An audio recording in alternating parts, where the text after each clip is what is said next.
Bali, unbox na natin si Hulkbuster. Yung birthday gift sa sarili. Unbox na natin si Hulkbuster. Laki ng box niya.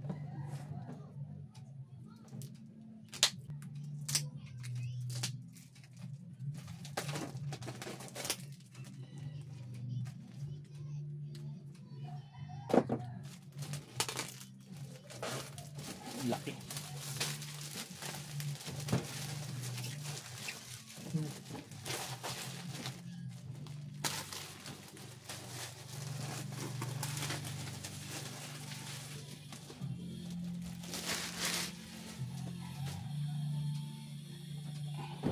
Bale, ito siya. Ayan. Age of Ultron na sa Avengers, second movie ng Avengers. May CD toys na tatatak. Ayan. Yung Disney logo niya kulay gold na. Yung mga 2025 na CD toys, gold na yung nilalabas nilang logo. Ayan. Marvel Infinite Action X, yan company rin nila yan. Bali, authentic siya ng Disney. Yan, bigat. Ang bigat din pala. Yan, nakangawit. Yan, 1/10 scale Hulkbuster. Yan, bali mayroon siyang Mark 43 sa loob. Tignan natin mamaya. Yan, oh, combine it with Mark 43. Ito siya.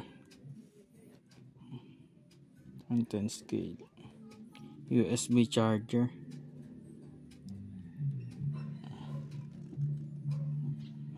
Yan, one touch light.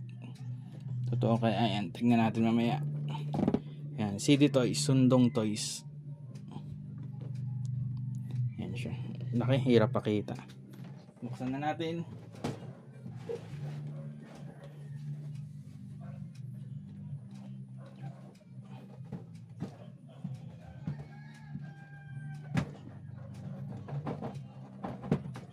Solid yung mga box ng mga CD toys. Ang gaganda. Ito na. Nakikita na natin. Solid. Ganda ng box.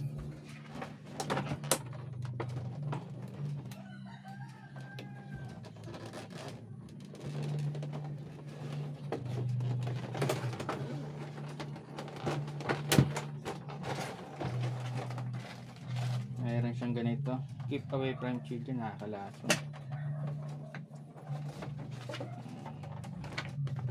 May manual siya. Basahin natin mamaya. English naman yung mga manual niya. Saka Chinese.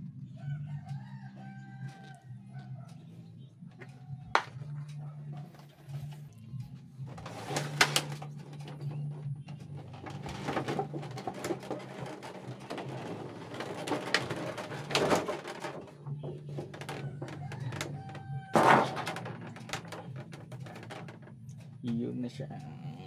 Hulkbuster. May protection ano pa siya para di magasgasan.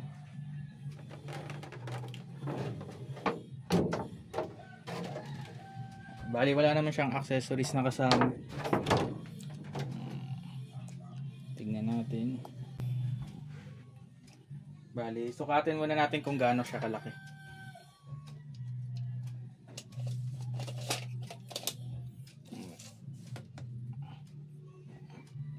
Konti na lang, 14 inches na siya. Ayan. Halos 14 inches na nga.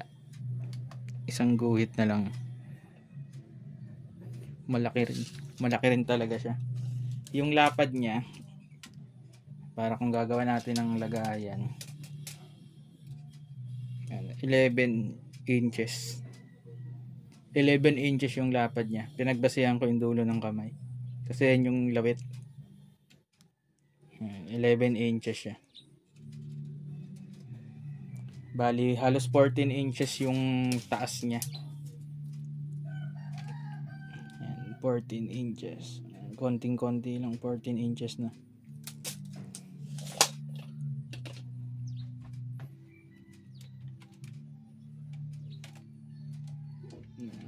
Tingnan natin. Bali yan yung paa. Laki. Yan yun naman yung kamay ko. Lapad.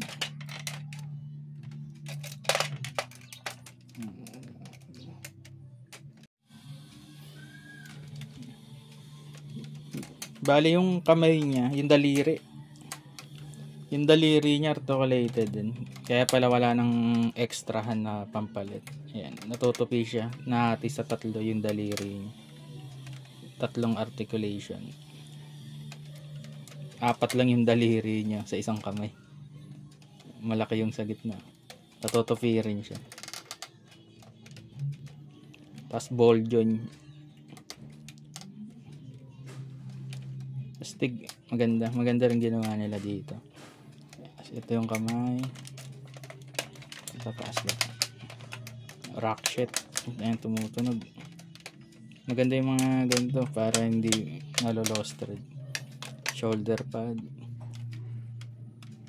Ito yung details nya.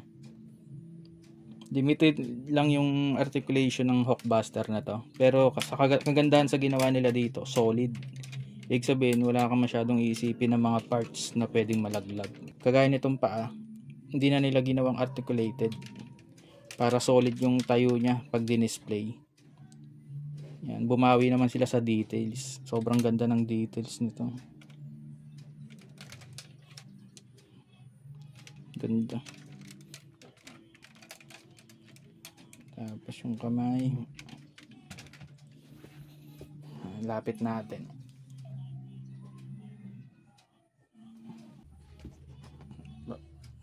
Nagagalaw doon yung kamay niya. Tingnan natin.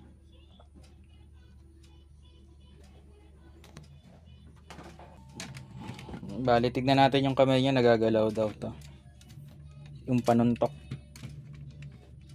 Tigas. Ayun. Na-extend siya. Yung panuntok niya kay Hawk.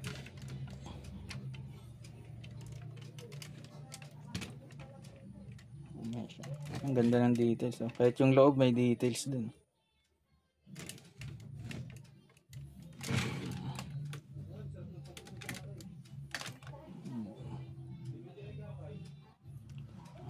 Tapos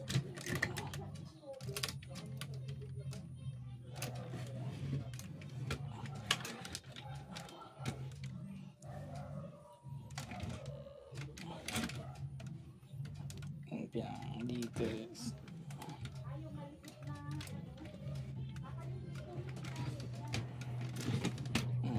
Tignan natin yung ulo. Ayun, may Iron Man sa loob. Bali, Mark 43. Sabi niya sa manual, yun yung kasama niya dito. Siya yung pilot dun sa Age of Ultron Avenger. Yan, angat niya to.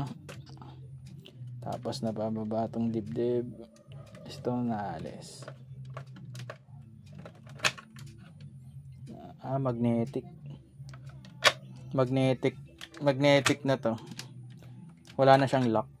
Nagmamagnet na lang tong dibdib. Ito siya. May Mark 43 sa loob. Kalahating katawan lang. Yan. Tingnan natin ngayon yung ilaw niya. Sabi nila one touch daw eh. Bali dito daw nakikita yung switch saka charge.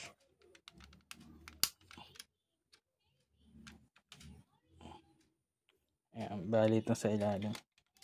Ito may charge. Daming ilaw. Dami niyang ilaw. Sa likod pa lang 6, 2, 4, 6, 8. Sa likod pa lang 8 ilaw na. Tapos sa harap, sa tuhod, sa gilid ng paa, 2, 4, 6, 7, 8. Bali 8 rin. 2, 4, 5, 6, 7, 8. Bali yung sa Iron Man sa loob na Mark 43, umiilaw rin yung heart reactor niya. Saka yung ulo niya sa mata. Tapos yung ulo ni Hawkbuster may ilaw din. Ang dami, halos 16 na ilaw na to. Gumana. Sa kamay hindi umilaw. Tingnan natin. May ibang switch din yung kamay. Bali hindi naman siya talaga one touch na iilaw kaagad lahat. Hiwalay yung nasa kamay na ilaw. Tingnan natin ngayon sa kamay.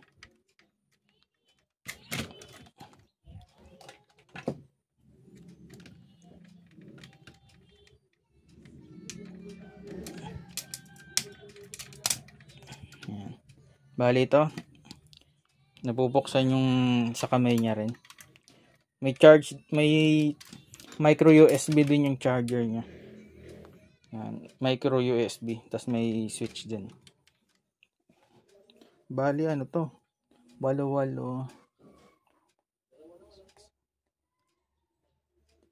18 lahat ng ilaw sa Hawkbuster na to. LED lights niya. Dami ring LED lights niya. Yan. Pare micro USB. Yan. Maski yung dito micro USB din sa paa niya. Yan, micro USB din yan. Grabe, sobrang ganda nito. Tingnan natin, buksan naman natin yung, kunin natin yung mismong armor na Mark 43 sa loob.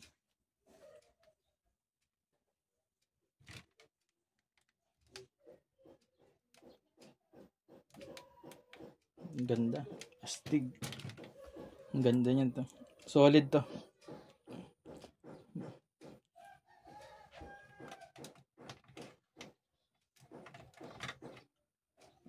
Kalahating katawan lang siya. Kung may ibang Iron Man kayo sira yung taas, pwede nyo idugtong.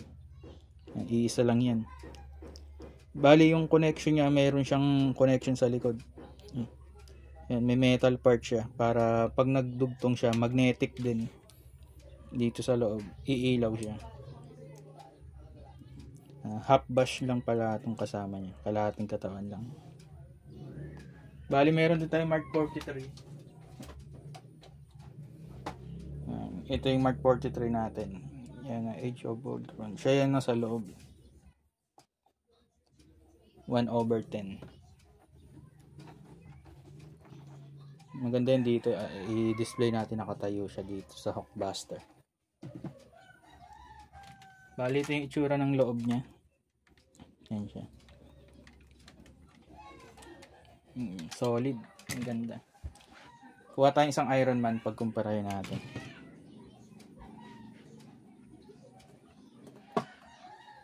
Bali ito yung Mark 42.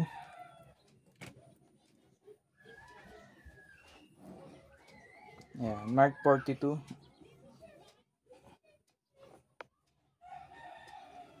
Ganyan kalaki yung diferensya niya sa Hawkbuster. Tapos kuha rin tayo ng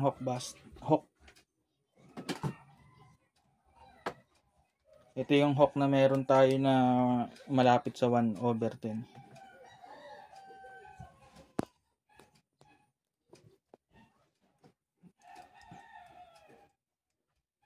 Balik ko lang to. Ganito yung pagbalik niya. Baka mahirapan kayo.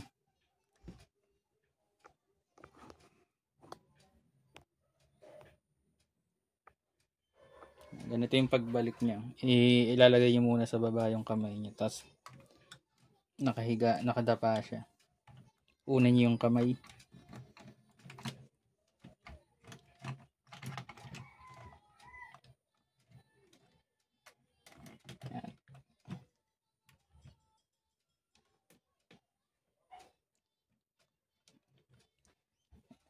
Iilaw na rin siya. Magnetic kasi yung sa likod niya. Basta maayos yung paglagay mo, iilaw rin siya.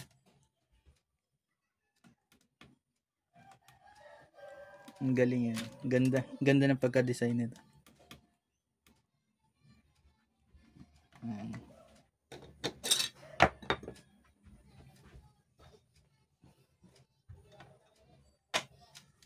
Ganun yung pagbalik niya. Medyo nakadapa kasi yung kamay, ilagay niya sa baba niya.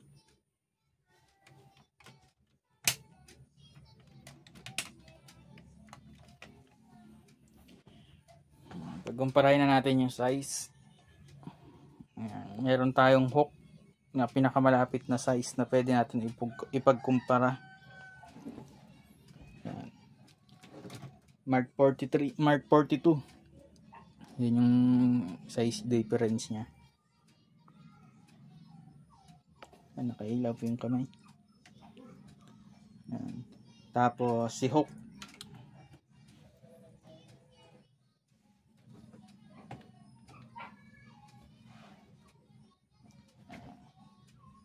Yan yung hook na pinakamalapit na meron tayo. Bali itong Ironman natin 7 inches 18 cm yan. 9 inches tong hook natin. Bali yan yung birthday gift ko sa sarili ko, Hook Buster. Halos 14 inches na rin yung height niya.